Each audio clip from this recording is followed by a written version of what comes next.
Herkese merhaba, ben Doktor Mustafa Kalkan. Yine bir Netflix incelemesiyle sizlerle birlikteyim. Daha önce Bağırsağımızdaki Saklı Sırlar başlıklı bir Netflix belgeselini sizler için incelemiştim. Bugün de sizlere Blue Zone'lar 100 yaşına kadar yaşamak başlıklı belgeselden bahsetmek istiyorum.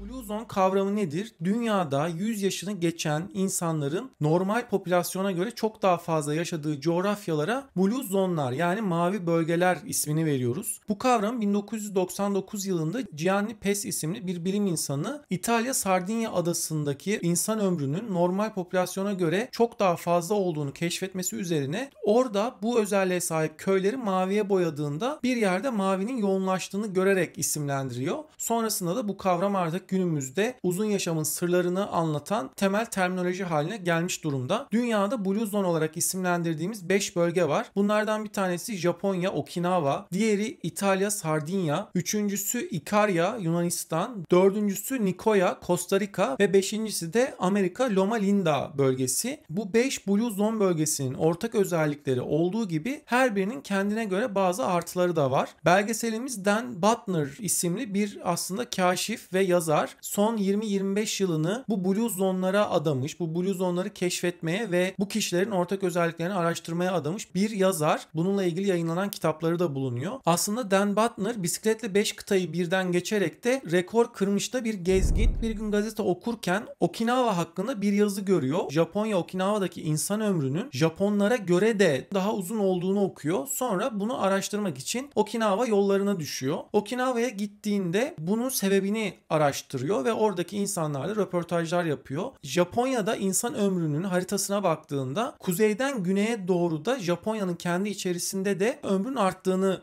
görüyor. Okinawa en güneyde bulunan eyaletlerden bir tanesi. Peki bu sadece enlemle mi alakalı veya kuzey ve güney olmasıyla mı alakalı diye araştırdığında öyle bir besin olmalı ki kuzeydeki insanların daha az tükettiği, güneydeki insanların daha fazla tükettiği bir besin olmalıdan yola çıkarak Okinawalıların beslenme şekline değiniyor belgeselde. Özellikle Okinawalılar diğer Japonlara göre bazı besinlerle ön plana çıkıyor. Okinawalılar neyi fazla tüketiyor? Tofu dediğimiz bir besini fazla tüketiyorlar. Özellikle K2 vitaminden zengin ve kemik sağlığı için çok önemli bir besin. Goya dediğimiz bir kavunu var. Özellikle antioksidandan, minerallerden zengin. Pelin otu oldukça fazla tüketiliyor. Hatırlarsanız bağırsak temizliği anlattığım videomda bahsetmiştim. Pelin otu çok önemli bir bağırsak temizleyici. Aynı zamanda idrar söktürücü olduğu için vücudun detoksifikasyon sistemlerine katkıda bulunuyor. Ancak fark yaratan bir besin var ki o da tatlı patates ve kahverengi su yosunu. Tatlı patates tüketimi diğer Japonlarda %3 iken Okinawalıların beslenmesinin %67'sini oluşturuyor. Peki tatlı patateste keramet neye dayanıyor? Özellikle liften zengin, çok önemli antioksidan bileşikler içeren ve kompleks karbonhidratlardan zengin bir besin tatlı patates. Ayrıca Okinawalıların çok fazla tükettiği bir şey daha var. O da kahverengi su yosunu. Bunu da geçtiğimiz hafta Fukoidan diye bir video paylaşmıştım. Orada detaylı bir şekilde bahsettim. Fukoidan da işte bu kahverengi su yosununun temel yapı taşı ve üzerinde oldukça fazla klinik çalışma yapılmış bir mucize molekül. Su yosununda bulunan bir polisakkarit aslında. İzole Fukoidan'ı da günümüzde takviye olarak kullanmak mümkün. Özellikle kanserden koruyucu olduğu, aktif bir kanser varsa metastazı engellediği, bağışıklığı önemli ölçüde güçlendirdiği ve bağırsak sağlığı üzerinde önemli faydaları olan bir molekül. İşte Okinawalılar bu besinleri oldukça fazla tüketiyor. Tabii bunlar aynı zamanda bize ne sağlıyor? Belgeselde bu kalori dengesizliğine de dikkat çekilmiş. Örneğin günümüzde 2000 kalori bir insana yeterken Amerikan toplumunda 3500-4000 kalori ortalama tüketim bulunuyor. Neden? Amerikalılar her şeyin dev boyutunu içmeyi, yemeyi çok seviyorlar. Kocaman bardakta kola içiyorlar. Bir hamburger yediklerinde çok fazla kalori alabiliyorlar ve endüstride insanların daha fazla kalori almasını teşvik etmek için bir sürü yapay tatlandırıcı ve cezbedici şeyler kullanıyor. Ancak Okinawalıların beslenme modeliyle siz kocaman bir kase tatlı patates, su yosunu, tempura dedikleri yemeği yeseniz ancak 300-400 kalori alabilirken siz küçücük bir hamburgerle bile 800 kalori alabiliyorsunuz.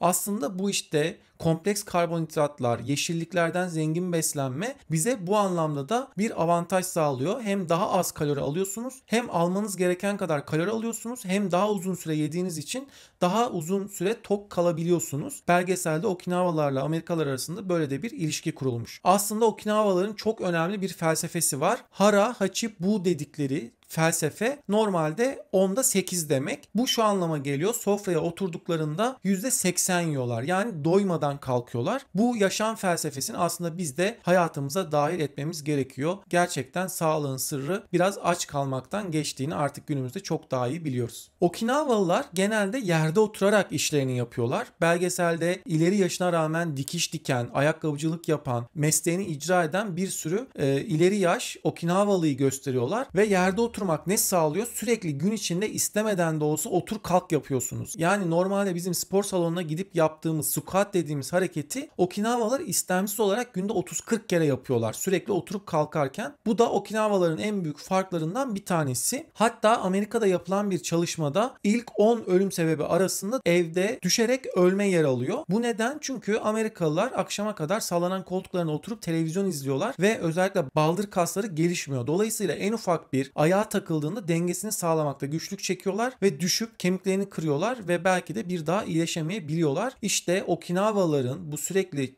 çömelip kalkması onların hem dengede durmasını da güçlendiriyor hem de sağlık anlamında birçok fayda sağlıyor. Tabii Okinavalıların önemli bir kısmı bahçe işleriyle de ilgileniyorlar. Bu sürekli olarak düşük yoğunluklu bir egzersizi hayata dahil etme anlamına geliyor. Ve Okinavalıların en önemli sırlarından bir tanesi de Ikigai dedikleri bir yaşam felsefesine sahip olmaları. Çok ileri yaştaki insanlar bile sabah kalkıp balık avlamaya gidiyor, bahçede çalışmaya gidiyor, pazarda küçük de olsa bir tezgah açmaya gidiyor. Bunu ihtiyacı olduğu için yapmıyor belki. Sadece bir yaşam gayesine sahip olmak için yapıyorlar. Bu da ömrü uzatan en önemli faktörler arasında sayılıyor. Tabii aynı zamanda yardım faaliyetleriyle de ilgileniyorlar. Bu da aslında sizi bir topluluğun üyesi haline getiriyor. Çünkü yalnızlık en büyük salgınlardan bir tanesi. Özellikle modern yaşamla birlikte ülkemizde de biz bunu artık oldukça fazla görmekteyiz. Mesela İstanbul'da kocaman sitelerde insanlar kapı komşusuyla bile diyalog edemez hale geldi. Amerika'da bu çok daha büyük bir salgın, yalnızlık. Aslında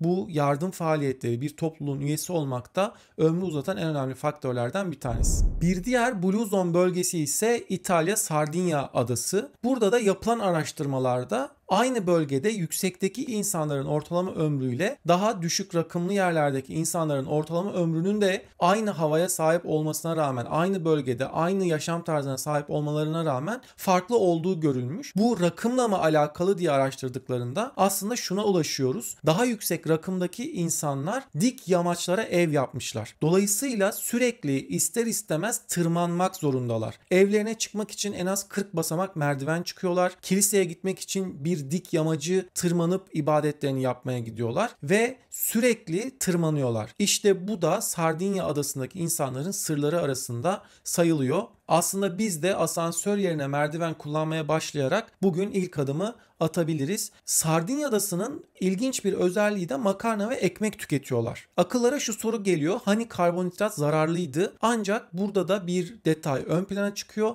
Sürekli ekşi maya kullanarak bu hamur işlerini yapıyorlar. Ekşi maya ne sağlıyor? Laktobasiller fermentasyon yaparak hamurun glisemik yükünü düşürüyorlar ve onu kompleks karbonhidratlar haline getiriyorlar. Yani doğru hazırlanırsa aslında karbonhidratlar da o kadar düşman değil ve bir çorbaları da var. Minestrone dedikleri bir çorba, sebze çorbası olarak düşünebilirsiniz. Yine tahıllar, baklagiller, yeşillikler kullanılarak hazırlanan bu çorbada çok önemli bir lif ve kompleks karbonhidrat kaynağı olarak ön plana çıkıyor. Normalde Okinawa'da kadınlar erkeklerden daha uzun yaşarken Sardinya adasında şunu görüyoruz. Erkeklerle kadınlar yaklaşık aynı yaşıyorlar. Yani erkekler de uzun yaşıyorlar. Bunun da sırrı erkeklerin sürekli çobanlık yapmasına ve dağ bayır geziyor olmasına belgesel bağdaştırıyor. Sardinya adasının bir diğer özelliği de kesinlikle huzurevi olmayan bir yer. Herkes bir arada yaşıyor, gelecek kuşaklarla birlikte yaşıyorlar. Bu da ömrü uzatan en önemli faktörler arasında sayılıyor. Şimdi bu iki yerde nispeten kırsal coğrafyalardı. Bir yer var ki o da Loma Linda, Amerika'da modern bir şehir merkezine sahip lokalizasyon.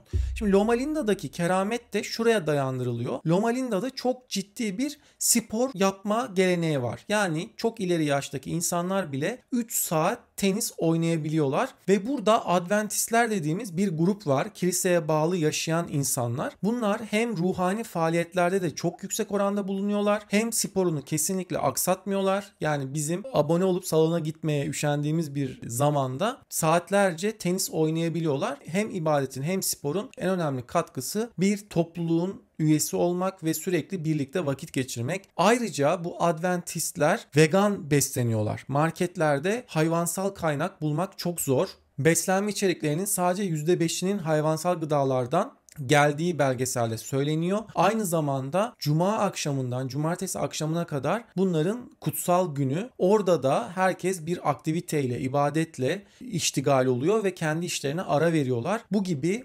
faaliyetler Loma Linda'daki insanların uzun yaşamının bir sırrı olarak ön plana çıkıyor. Tabii doğru bir topluluğun üyesi olmak önemli. Yapılan çalışmalarda arkadaşı obez olanların obez olma riskinin daha fazla olduğu gösterilmiş. Yine arkadaşınız sigara içiyorsa sizin de sigara içmeye alışkanlığınız yüksek. Ama Loma Linda'da bu komünitenin bir tarikat üyesi olan bu topluluk hem spor yaparak hem ruhani faaliyetlerde bulunarak hem inandığı din vejetaryen beslenmeyi önerdiği için etrafındaki diğer coğrafyalara göre uzun ömürle ön plana çıkıyor. Bir diğer coğrafya İkarya, Yunanistan. Buranın da özelliği eski dönemlerde buranın limanı yok ve gemi bağlantısı olmadığı için kendi kendilerine yetmek zorunda olan bir coğrafya. Dolayısıyla ne yapmışlar? Dağda, bayırda ne kadar ot varsa bu konuda uzmanlaşmışlar. Çay yerine işte doğadaki otları içmişler. Şeker olmadığı için arıcılık yapıyorlar. Polenden zengin ürettikleri balları tatlandırıcı olarak kullanıyorlar ve çaylarına da bu balı karıştırarak içiyorlar. Bu coğrafi özelliklerinden dolayı İkarya ön plana çıkıyor. Aynı zamanda dünyanın en iyi şaraplarının yapıldığı bir coğrafya. Kesinlikle yapay bir proses olmadan doğal yöntemlerle antioksidan gücü çok yüksek içeceklere sahipler. Bir gelenek olarak bunun tüketimi de oldukça fazla ve tabii sabaha kadar eğlenceler olduğu için stresten uzak, neşeli, doğal bir coğrafyada yaşıyor olmaları İkaryalıların en önemli artıları arasında belgeselde bahsediliyor. Bir diğer İkaryalıların artısının da mutlu evliliklere sahip olmaları ve uzun yıllar birlikte yaşamaları olduğu söyleniyor. Son coğrafyamızda Nicoya, Costa Rica. Bu bölge normalde fakir bir bölge olmasına rağmen 100 yaşına kadar yaşayanların sayısı dünya ortalamasından 3,5 kat daha fazla. Hatta belgeselde 100 yaşında at binen bir kişiyi gösteriyorlar ama görünüşüne baktığınızda 60-70 yaşında görünüyor. Bu coğrafyadaki diğer insanların da fiziki yaşıyla biyolojik yaşı arasında ciddi fark olduğu söyleniyor. Bunun sırrının da burada da aslında Okinavaların Ikigai'si gibi Plain de Vida dedikleri yaşam amacı burada da söz konusu. Herkes sabah kalkıp bir amaç gayesinde işle meşgul oluyorlar ama bir farkları bunlar öğlene kadar genelde işlerini bitirip öğleden sonra keyif yapma derdinde stressiz bir hayat yaşayan coğrafya. Bir diğer farkları her şeyi elle yapıyorlar. Alet edevat kullanmadan yapıyorlar. Bunun da yine egzersize hayata dahil etmelerine fayda sağlayan bir aktivite olduğu belgeselde söyleniyor. Şimdi burada da mısır, kabak ve fasulye, hatta bunlara 3 kız kardeş deniyor. Bu 3 besini oldukça fazla tüketiyorlar. Bu besinlerden çeşit çeşit şeyler yapabiliyorlar. Özellikle siyah fasulyenin antioksidandan zengin olması, kabağın özellikle potasyum, magnezyum gibi minerallerden zengin olması ve mısırın da kompleks karbonhidrat olmasından belgeselde dem vuruluyor ve yine